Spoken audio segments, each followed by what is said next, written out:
Здравствуйте, 6-й урок, а я все экспериментирую с тем, как записывать видео лучше, чтобы качество было лучше и звук лучше. Мы сейчас еще раз повторим прошедшее и будущее время на примере уже другого глагола. Бирья – танцевать. Итак, как формируется? Значит, бирья, да? Я танцую. Мин бееем. Мин бееем. Я танцую.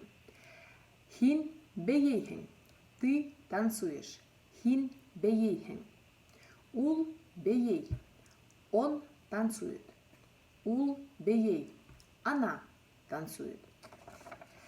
Бед беей бед. Мы танцуем.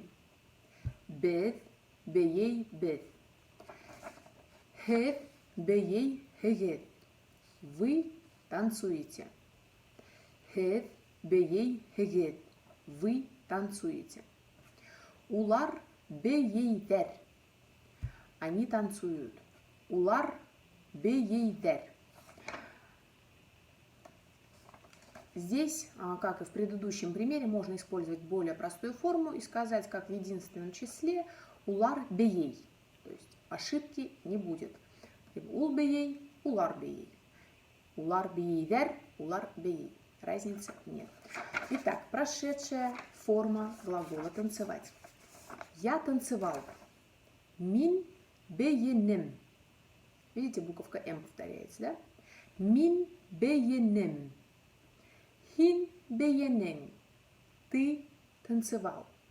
Хин беенен. Ул беене.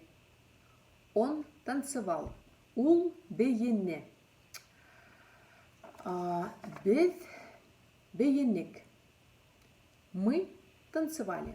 Бед беенек. Хед беенегет.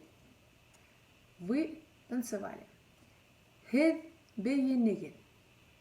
Улар беенелер. Они танцевали. Улар беенелер. И будущее время формируется следующим образом. Мин беесекмен. Здесь вот эта частица сек, она будет со всеми местоимениями появляться. Мин беесекмен. Я буду танцевать. Мин беесекмен. Хин беесекхен. Ты будешь танцевать. Хин беесекхен. Ул беесек. Он будет танцевать. Ул беесек. Она будет танцевать. Бед беесек бед. Мы будем танцевать. Бед беесек бед. Хев беесек хегет. Вы будете танцевать. Хев беесек хегет. Вы будете танцевать. Улар беесек. Они будут танцевать. Улар беесек. Спасибо. До свидания.